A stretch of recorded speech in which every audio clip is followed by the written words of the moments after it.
રાજકોટ અગ્નિકાંડ બાદ રાજ્યભરમાં અધિકૃત શેડ દૂર કરવાની કામગીરી ચાલી રહી છે, ત્યારે અમદાવાદ ગ્રામ્ય વિસ્તારમાં આવેલી 600 શાળાઓમાં ડીઈઓ દ્વારા ફાયર તપાસ પૂર્ણ કરી દેવામાં આવી હોવાનો દાવો કરાયો છે। આ સાથે જ ડીઈઓએ વધુમાં કહ્યું છે કે 7 શાળાઓમાં શેડ અને 1 શાળાની ઓફિસ સીલ કરવામાં આવી। શાળામાં પતરાના શેડવાળા વિસ્તારોમાં કોઈને ન જવા દેવાની બાંહેધરી દેવાઈ છે। જે શાળાઓના શેડ સીલ કરવામાં આવ્યા છે તેમાં આનંદ વિદ્યા વિહાર, નારાયણ ગુરુ, નિકોલની રઘુવીર સ્કૂલ, શેખ આટી હિન્દી સ્કૂલ, સૃષ્ટિ વિદ્યા વિહાર, નાનુભાઈ વિદ્યા મંદિર, શિવમ વિદ્યાલયનો સમાવેશ થાય છે।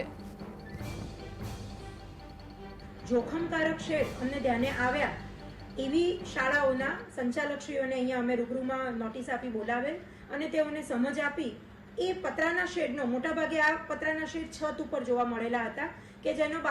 મોટાભાગે બાળકોને સહશૈક્ષણિક પ્રવૃત્તિ માટે ઉપયોગ થતો હતો, શૈક્ષણિક કાર્ય માટે એનો કોઈ ઉપયોગ થતો ન હતો, જેથી આ જે પ્રકારે જે પણ શેડ હતા એને અમે